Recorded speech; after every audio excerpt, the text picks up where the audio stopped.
आप देखे होंगे कितनी ऊंचाई पे उस बच्ची को लटका दिया गया था और हाथ दोनों पीछे बांध दी गई थी। नमस्कार, मैं हूं कमलेश और आप देख रहे हैं आधुनिक भारत न्यूज। साथियों, इस वक्त मैं बेलथरा तहसील के नगरा थाना पे हूं और नगरा थाना पे देख सकते हैं कुछ सामाजिक कार्यकर्ता हमारे साथ हैं। क्योंकि आज नगरा थाना अंतर्गत जो सरया गांव है, सरया गुलाब राय, लड़की की संदिग्ध तरीके से मौत कर दी गई और उसके गले में रस्सी बांधकर उसे जामुन के पेड़ में टांग दिया गया। जो मामला काफी चर्चा में है, सुबह से ही उस पर लगातार कहीं ना कहीं वायरल हो रहा है वीडियो और फोटो, और उसी चीज पे हम चर्चा करने के लिए हमारे साथ है महेंद्र चौहान जी और तमाम कार्यकर्ता हैं। महेंद्र चौहान, पूर्व प्रत्याशी समाजवादी पार्टी रचना जौहराबाद। जी, आज की जो घटना हुई है सराय गुलाब राय में, जी, क्या कहेंगे इस घटना के बारे में? जिन दरिंदों ने इस घटना को अंजाम दिया है जी, वो बहुत गलत किया है। जी, ये मेरे समाज की बेटी थी। जी, इस तरह की घटना को अंजाम नहीं देना चाहिए था। जी, ये बहुत ही दुखद है। जी, जी, क्योंकि अभी तक समझ में नहीं आ पाया कि ये घटना हुई कैसे है, मारा गया है उसे या खुद से फांसी लगाई है।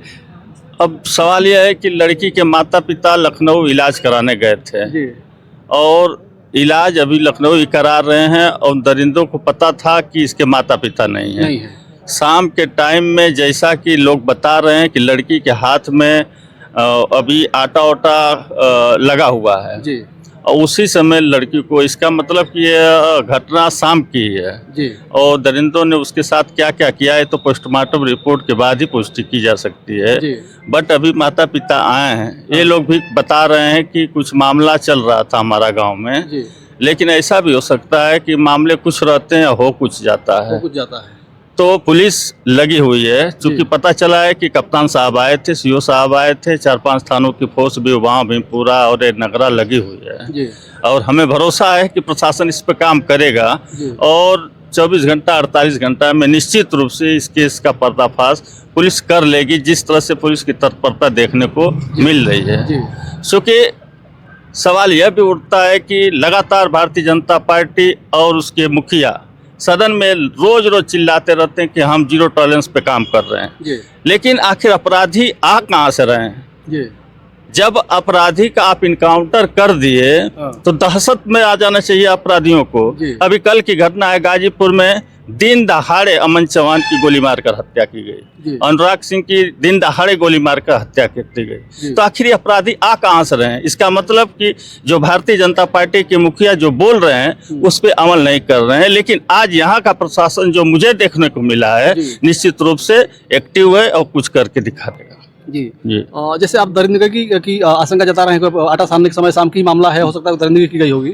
आप गए होंगे, आप जी। खुद बता रहे थे कि मैं मौके पे हूँ। जी। आप देखे होंगे कितनी ऊंचाई पे उस बच्ची को जी, लटका दिया गया जी। था और हाथ दोनों पीछे बांध दी गई थी। जी, तो आप समझ सकते हैं कि कितनी बड़ी दरिंदगी की गई हो। जी, तो इसलिए मैं आपसे कह रहा हूँ कि जो भी लोग हों इसमें इन्वॉल्व, प्रशासन ने, मुझे पता चला है कि लड़की की मोबाइल भी जब्त कर ली है, जी, माता पिता से भी कुछ जानकारी प्राप्त कर रही जी। है, सर्विलांस की टीम लगी हुई है, सोजी भी यहाँ लगी हुई है। तो मुझे भरोसा है कि प्रशासन इस पे निश्चित रूप से जल्दी पर्दाफाश करेगा। आप चौहान समाज के नेता हैं, कहीं ना कहीं बड़े नेता हैं चौहान समाज जी। के, और आज एक चौहान समाज की बेटी को अगर इस तरह से मार दिया गया जी। है और उनके बेटा, उनके परिवार के लोग कहीं ना कहीं बहुत गरीब और निहायत गरीब लोग जी। हैं, हम जब वहाँ पे मौका पे घूम कर जी। आ रहे हैं, तो किस प्रकार से सहयोग करेंगे उस परिवार को? उस जी, माता बिल्कुल पिता को? मदद करेंगे। अभी एक छोटी बेटी अभी यहीं रो रही है, वो भी मुश्किल से 15-16 साल की होगी या 15 साल की होगी। जी। निश्चित रूप से, और हम लोग लगातार इस पे काम करते हैं। अभी मऊ जनपद में गंगा चौहान को मैंने 5 लाख रुपए दिलवाई है किडनी के ऑपरेशन के लिए। जी। इस परिवार के भी भरण पोषण और परिवार के जीविकोपार्जन की व्यवस्था निश्चित रूप से हम समाजवादी पार्टी के शीर्ष नेतृत्व को बताएंगे और उनसे अनुरोध करके कुछ दिलाने का काम करेंगे। अगर अपराधी पकड़े जाते हैं तो किस प्रकार की मांग करेंगे उनकी कार्रवाई करने की? भाई वो तो पुलिस का काम है। जिस तरह का मेडिकल रिपोर्ट आए, जो पुष्टि हो, जो धाराएं उसमें इंगित की जा सके, जितना अधिक से अधिक हो सके, हम तो चाहेंगे कि ऐसे दरिंदों को फांसी की सजा मिलनी चाहिए। जी, बिल्कुल मिलनी चाहिए। कम से कम यह कहीं पूरा प्रदेश तो नहीं, लेकिन बलिया में तो दहशत का माहौल बन जाएगा।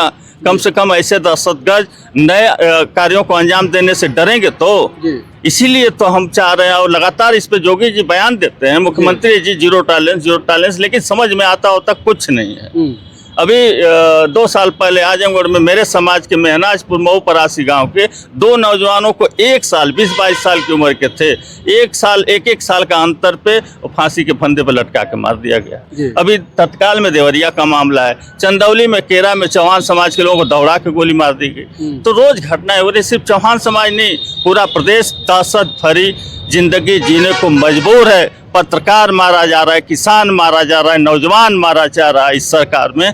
इस सरकार से हम अनुरोध करते हैं कि आप जीरो टॉलरेंस की बात करते हो तो उस पर अमल करो और ऐसा माहौल पैदा करो कि आप कहते हो कि अपराधी प्रदेश छोड़ के भाग गए हैं तो भागने को मजबूर हो जाएं।